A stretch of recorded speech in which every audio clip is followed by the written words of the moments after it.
at meron akong bibili. 100 lang panyer.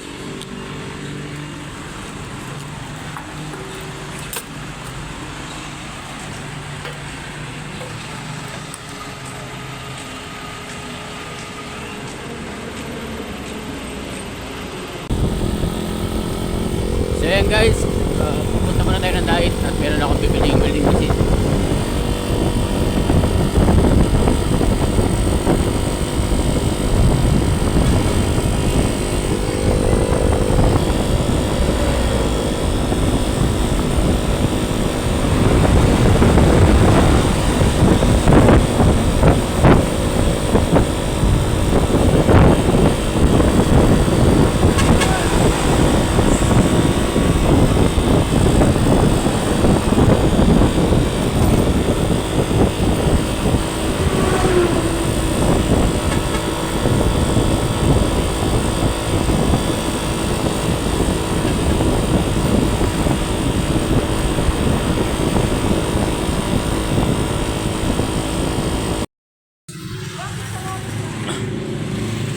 Sa sentro ng diet para bumili po tayo ng welding machine.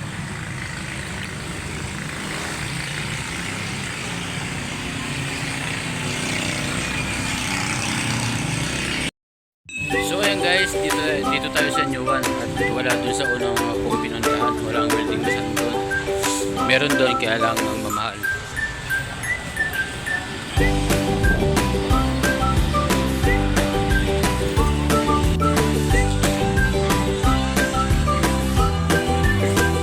Meron ba kayo dito portable welding machine?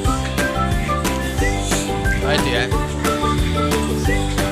So ayun guys, nandito po yung portable welding machine nila. Titingin tayo kung ano yung maganda. Saka yung tingin natin ay maayos at tatagal gawin. Ang price niya ay brand po ng Pojima. 300 amperes, malakas na yan.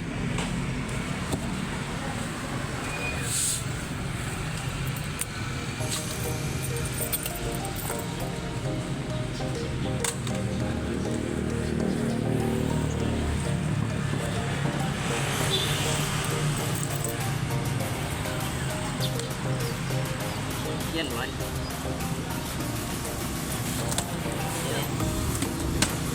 Kanan kaliwa? Kanan. Kanan.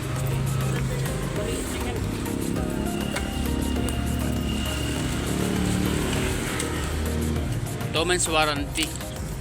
Maganda ito, may treat. Kasi yung sinasalpak lang, pangit kasi yun, naglulus yun, natatanggal. Oo, natatanggal siya. Mabigat din naman siya. Sige, testing natin.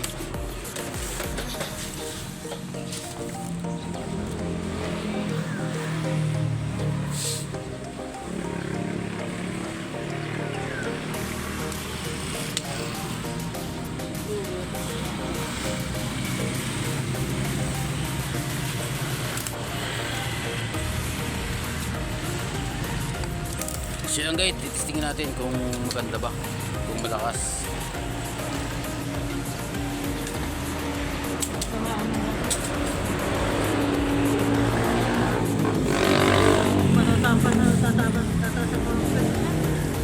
$300 amperes. Pag ganun pa,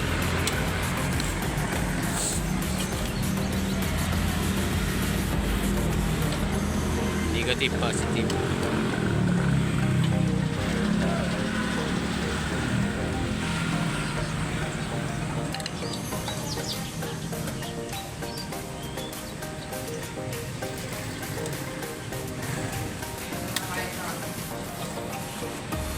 Betul.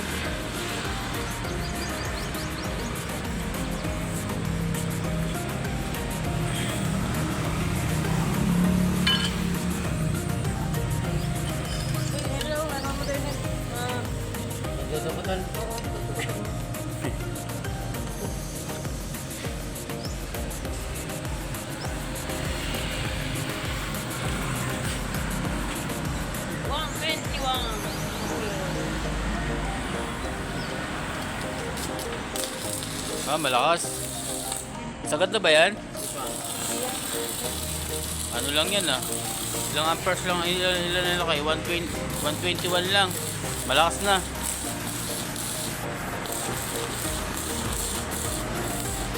Sige. Pero hindi ito nag-iinto ah. Kasi yung ibang welding machine kasi pag umiinit, umiinto siya. Sige, okay na yan. So yan guys, bali yun na lang kukunin natin kasi no choice tayo. Doon sa unang hardware kasi na pinuntahan ko ay ang mahal. Kaya dito na lang muna tayo. Yan lang yung kaya nating bayaran. Yan yung kaya nating bigay. Para may magamit agad tayo dun sa ating mga gagawin. Gani mo dito.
Hoy.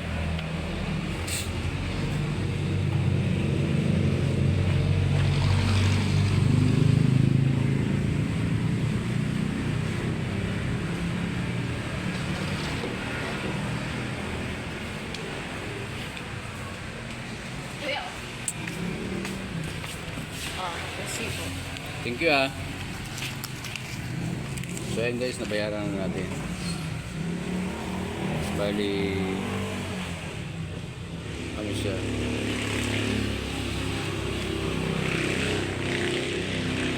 3,450. So yan guys, nandito na ako sa bahay, karating ko lang. Ito na yung welding machine na nabili ko sa Dait. Kasama na yung ground niya saka yung handle.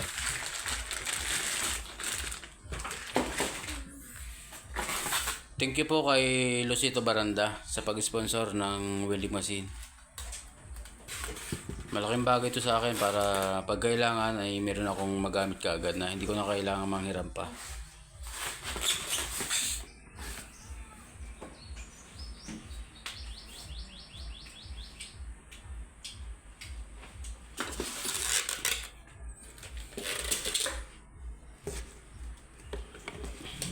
Meron na siyang kasamang P-shield.